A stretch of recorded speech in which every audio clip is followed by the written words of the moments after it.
कल कुछ TV channel पे और सोशल मीडिया पे अरशद शरीफ साहब की बॉडी पे टॉर्चर के हवाले से कुछ तस्वीर चली और इंतहाई खौफनाक, ख़तरनाक, अफसोसनाक तस्वीर जो हैं वो देखी गई, जिनको देख के अगर हमारा दिल दहल गया तो सोचें कि उनकी फैमिली पे जो है वो इसका क्या असर पड़ेगा। उनके बच्चों के जहन पे शायद सारी ज़िंदगी के लिए ये तस्वीर रह जाएंगी।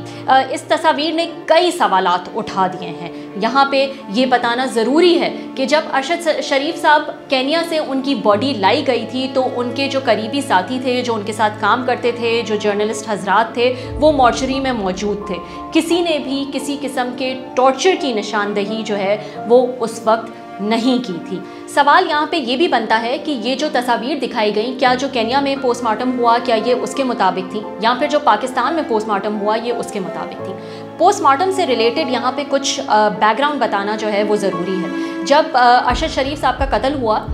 केन्या में तो एक पोस्टमार्टम रिपोर्ट तैयार की गई, लेकिन जब उनकी बॉडी को यहाँ लाया गया तो उनकी अपनी फैमिली ने, स्पेसिफिकली उनकी बेटी ने इस बात की ख्वाहिश जाहिर की कि उनका एक पाकिस्तान में भी पोस्टमार्टम होना चाहिए। तो ये दरख्वास्त उनकी फैमिली ने खुद जो है वो डाली थी और उनका ये कहना था कि पाकिस्तान में वो चाहते हैं कि एक और पोस्टमार्टम रिपोर्ट जो है वो तैयार की जाए। सवाल यहाँ पे ये भी बनता है कि पोस्टमार्टम रिपोर्ट जो है वो अब तक उनकी फैमिली को प्रोवाइड नहीं की गई है। अरशद शरीफ साहब की वालदा ने एक पिटिशन डाली थी। उनके लॉयर का कहना था कि ये पोस्टमार्टम रिपोर्ट जो है वो अब तक फैमिली को नहीं मिली है। लोकल इंतज़ामिया से जब ये रिपोर्ट मांगी गई तो उन्होंने कोई सेटिस्फैक्ट्री जवाब नहीं दिया। उन्होंने कहा कि ये रिपोर्ट जो है वो इस वक्त पुलिस के पास है। जब वो पुलिस के पास एक फोकल पर्सन क्योंकि असाइन किया हुआ है उनकी फैमिली ने, जो कि इस पोस्टमार्टम रिपोर्ट का फॉलो अप कर रहे हैं, जब वो पुलिस के पास गए तो पुलिस ने भी इसका कोई सेटिस्फैक्ट्री जवाब नहीं दिया, बल्कि उनका कहना था कि आप लोकल इंतज़ामिया से जो है वो ये पूछ लें। तो ये पूरा प्रोसेस जो है वो उनकी फैमिली के लिए काफ़ी पेनफुल भी था, क्योंकि पोस्टमार्टम रिपोर्ट से रिलेटेड उनको कोई जवाब इस वक्त, सेटिस्फैक्ट्री जवाब ना लोकल इंतज़ामिया दे पा रही है ना पुलिस दे पा रही है इस वक्त। इस पिटिशन में उनके वकील ने ये भी कहा है कि उनकी वालदा चाहती हैं कि इस पूरे प्रोसेस से उनको स्टेप बाय स्टेप आगाह रखा जाए, क्योंकि उनकी वालदा को ख़दशा है कि ऑटोप्सी रिपोर्ट में जो है वो फैक्ट्स को डिस्टॉर्ट किया जा सकता है, और इसलिए वो चाहती हैं कि इस पूरे प्रोसेस में जो है वो स्टेप बाय स्टेप वो आगाह रहें।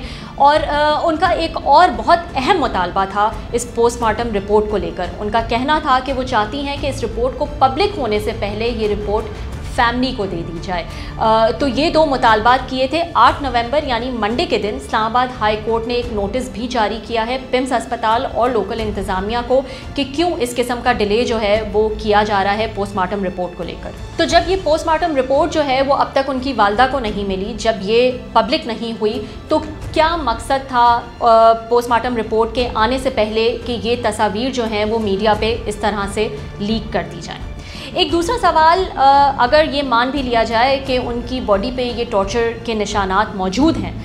तो दूसरा सवाल यहाँ पे ये भी बनता है कि क्योंकि अरशद शरीफ अपनी इन्वेस्टिगेटिव जर्नलिज़म के लिए माने जाते हैं, उनके पास कुछ ऐसा मवाद, ऐसे डॉक्यूमेंट्स होते थे जो आम तौर पर जर्नलिस्ट के पास नहीं पाए जाते थे। तो क्या इस टॉर्चर के पीछे ये मकसद था कि कुछ ऐसी अहम चीज़ें अरशद शरीफ साहब के पास थी जिनको टॉर्चर करने वाले जो हैं वो निकलवाना चाहते थे? वो मवाद उन टॉर्चर करने वालों के लिए अहम था जो कि अरशद शरीफ साहब के पास मौजूद था। ये तो नहीं हम कह सकते कि ये तस्वीर किसने लीक की और क्यों लीक की, लेकिन इस बात को भी डिनाई नहीं किया जा सकता कि शायद अरशद शरीफ के कत्ल के केस को एक सर्टन डायरेक्शन में जो है वो ले जाने की कोशिश की जा रही है, या फिर पोस्टमार्टम रिपोर्ट में कुछ ऐसे इंकशाफात हुए हैं और ऐसी अहम चीज़ें जो हैं वो सामने आने वाली हैं जिसको रिलीज़ करने से पहले एक डैमेज कंट्रोल के लिए इन तस्वीर को जो है वो लीक कराया गया है या रिलीज़ कराया गया है पहले से ही मीडिया पे।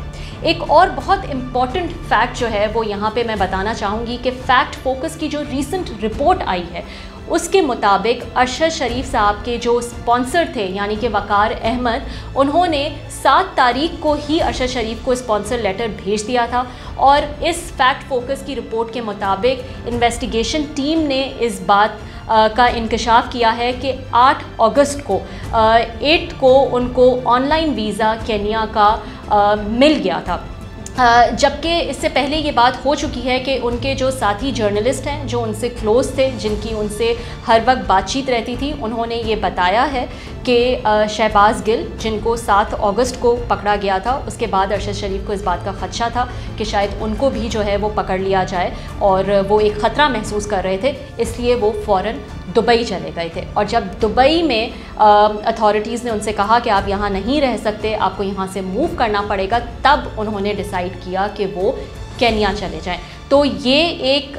फैक्ट जो है वो फैक्ट फोकस की रिपोर्ट में आया है, जहां उनका कहना है कि 8 तारीख को ही अरशद शरीफ को केन्या का ऑनलाइन वीज़ा मिल गया था। ये कहना तो बहुत मुश्किल है कि अरशद शरीफ की जो टॉर्चर पिक्चर्स दिखाई गई हैं वो किसने लीक की हैं, क्यों लीक की हैं, और क्यों पोस्टमार्टम रिपोर्ट के आने से पहले ही ये पिक्चर्स जो है वो मंजर आम पर लाई गई हैं। लेकिन इस बात को भी डिनाई करना बहुत मुश्किल है कि ऐसा लग रहा है कि इस केस को अब एक सर्टन डायरेक्शन दी जा रही है।